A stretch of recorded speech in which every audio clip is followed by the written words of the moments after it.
ఆ నియోజకవర్గం నుంచి సిట్టింగ్ ఎమ్మెల్యే మాజీ ఉప ముఖ్యమంత్రి పోటీ చేస్తున్నారు.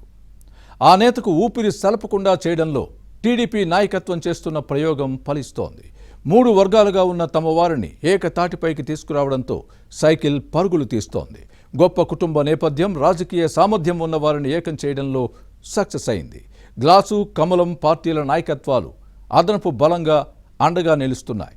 దీంతో ఆ మాజీ ఉప ముఖ్యమంత్రి ఉక్కపోతకు గురవుతున్నారు. ఇంతకీ ఎవరా నేత, ఏ నియోజకవర్గం, ఆ మాజీ ఉప ముఖ్యమంత్రి వైఖరిని టీడీపీ తమ ప్రచారాస్త్రంగా మలుచుకోవడానికి కారణాలేంటి?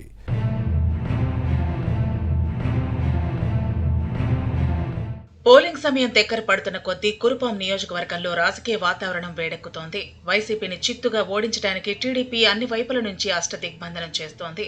ఫ్యాన్ అభ్యర్థిగా పోటీ చేస్తున్న ప్రస్తుత శాసనసభ్యురాలు, మాజీ ఉప ముఖ్యమంత్రి పాముల పుష్పశ్రీవాణి మరోసారి గెలవాలనే ప్లాన్లో ఉన్నారు. ఈమె ఎత్తులను చిత్తు చేయడానికి టీడీపీ వ్యూహాత్మకంగా పావులు కదుపుతోంది. సైకిల్ పార్టీ అభ్యర్థిగా పోటీ చేస్తున్న తోయిక జగదీశ్వరికి ప్రజాదరణ పెరుగుతోంది. ఈమెకు మద్దతుగా కురుపాం రాజావారి కుటుంబం రంగంలోకి దిగింది. ఒంగోలుకు చెందిన టీడీపీ యువనేత దామచర్ల సత్యకు కురుపాంలో పార్టీ సమన్వయంతో పాటు టీడీపీ అభ్యర్థి గెలుపు బాధ్యతలను అప్పగించింది. అలానే చరిత్ర కలిగిన శత్రుచర్ల కుటుంబానికి చెందిన పాముల పుష్పశ్రీవాణి ఫ్యాన్ గాలి కింద సేద తీరుతున్న ఉక్కపోతను అనుభవించేలా సైకిల్ పార్టీ సైన్యం ప్లాన్ చేసింది. అనుకున్నట్టుగా టీడీపీ తన పని ప్రజల చేత నెరవేర్చే దిశగా పావులు కదుపుతోంది.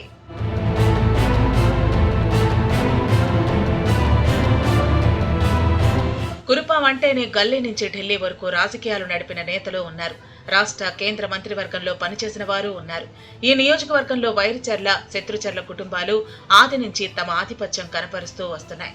శత్రుచర్ల కుటుంబం నుంచి శత్రుచర్ల విజయరామరాజు, ఆయన సోదరుడు శత్రుచర్ల చంద్రశేఖరరాజు కాంగ్రెస్ తో పాటు టీడీపీలోనూ చక్రం తిప్పారు.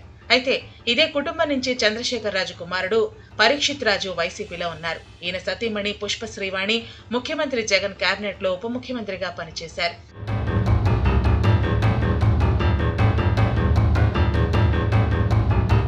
ఇక కురుపాం రాజవంశం గురించి ఉత్తరాంధ్ర జిల్లాలో అందరికీ తెలుసు. వైరిచర్ల కిషోర్, చంద్రసూర్య నారాయణదేవ్ కాంగ్రెస్ లో వివిధ హోదాల్లో పనిచేసిన తర్వాత టీడీపీలో చేరారు. ప్రస్తుతం పార్టీకి దూరంగా ఉంటున్నారు. వీరి సోదరుడు వైరిచర్ల ప్రదీప్ చంద్రదేవ్ ఎంపీగా చేశారు. ఇరువురు సోదరులకు ఈ ప్రాంతంలో మంచి గుర్తింపు, గౌరవం ఉంది. అవినీతికి చాలా దూరంగా ఉంటారని, దౌర్జన్యాలు అసలు తెలియవని చెబుతారు. చేతనైతే సహకారం చేస్తారనే మంచి పేరుంది. కానీ ఈ నియోజకవర్గం నుంచి వైసీపీ సిట్టింగ్ ఎమ్మెల్యేగా ఉన్న పాముల పుష్పశ్రీవాణి ఆది నుంచి ఇంటా బయట తీవ్ర విమర్శలు ఎదుర్కొంటున్నారు. అవినీతి ఆరోపణలు ఉన్నాయి. శ్రీవాణి వైసీపీలో ఉన్నప్పటికీ ఈ నేత మామ శత్రుచర్ల విజయరామరాజు తెలుగుదేశం పార్టీలో కీలక నేతగా వ్యవహరిస్తున్నారు. తన కోడల అవినీతికి ప్రతిరూపమని పలు వేదికలపై విమర్శించిన సందర్భాలు లేకపోలేదు.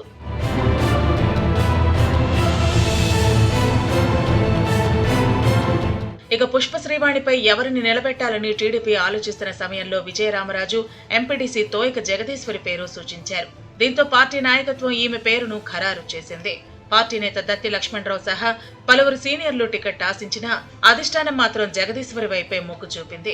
ఈ దశలో టీడీపీలో నెలకొన్న వర్గపోరును చల్లార్చడానికి కురుపాం రాజకుటుంబానికి చెందిన వైరిచర్ల వీరేష్ చంద్రదేవ్ రంగంలోకి దించింది. దత్తి లక్ష్మణరావు, శత్రుచర్ల విజయరామరాజు వర్గాలను ఏకతాటిపైకి తెచ్చారు. వైరిచర్ల వీరేష్ చంద్రదేవ్, దత్తి లక్ష్మణరావుతో ఓ కమిటీ ఏర్పాటు చేసింది. ఇక్కడ కూడా టీడీపీ సంధానకర్త దామచర్ల సత్య ఆలోచన బాగానే పనిచేస్తోంది. చంద్రబాబు సంక్షేమం, అభివృద్ధిని దృష్టిలో పెట్టుకుని సూపర్ 6 పథకాలను ప్రవేశపెడితే ఇక్కడ టీడీపీ వర్గాలన్నీ కలిసి సూపర్ 7 గా మారాయి. తమ మిత్రపక్షాలు జనసేన, బీజేపీ నేతలు కలుపుకొని తోయక జగదీశ్వరి నామినేషన్ వేసిన రోజే వీరంతా కలిసి తమ సత్తా నిరూపించారు. ఇప్పుడు అందరూ కలిసి ప్రచారం చేస్తున్నారు. తమ ప్రత్యర్థి పాముల పుష్పశ్రీవాణి అవినీతిని ప్రజల్లోకి తీసుకువెడుతున్నారు. సీఎం జగన్ హయాంలో ఇసుక నుంచి భూమి వరకు, మద్యం నుంచి ప్రభుత్వ ఆస్తుల వరకు ఎలా లూటీ చేశారనే విషయాలను అందరికీ అర్థమయ్యే రీతిలో చెబుతూ ప్రజలను చైతన్యం చేస్తున్నారు. టీడీపీ, వైసీపీ అభ్యర్థులు హోరాహోరీ ప్రచారం చేస్తున్న నేపథ్యంలో విజయం ఎవరిని వరిస్తుందో చూడాలి.